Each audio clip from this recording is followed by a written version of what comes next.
BRS కు కొత్త నిర్వచనం ఇచ్చారు మాజీ మంత్రి గంగుల కమలాకర్. బీఆర్ఎస్ అంటే బహుజనుల రాష్ట్ర సమితిగా పేర్కొన్నారు.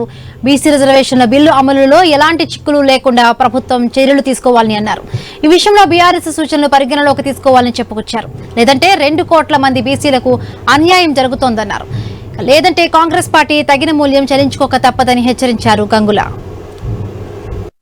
బీఆర్ఎస్ పార్టీ అంటే భారత రాష్ట్ర సమితి కాదు సార్, బహుజన రాష్ట్ర సమితిగా ఈరోజు పేదలు అంటున్నారు. కాబట్టి మేము చెప్తున్నాం సార్,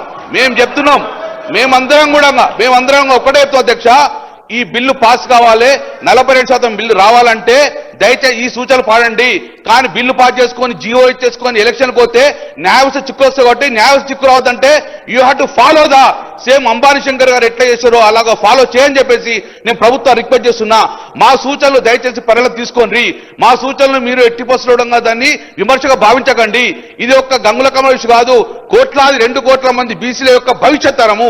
మేము తప్పు చేస్తే మా భావితరానికి తప్పు జరుగుతుంది. కాబట్టి మా భావితరానికి అన్యాయం కావద్దని చెప్పేసి అవకాశం. కాబట్టి భావితరానికి న్యాయం జరగాలంటే డెఫినెట్ గా ఈ ప్రొసీజర్ ఫాలో కావాలని చెప్పేసి నిజంగానే ప్రభుత్వం చిత్తశుద్ధి ఉంటే ఇదే ఫాలో కాండి. కానీ డెఫినెట్ గా జీవో ఇచ్చిన తర్వాత మేమే చేయము, న్యాయవ్యవస్థ చిక్కొచ్చిందని మాత్రము డెఫినెట్ గా కాంగ్రెస్ పార్టీ మూల్యం చెల్లించక తప్పదని చెప్పడం మేము చెప్తాం.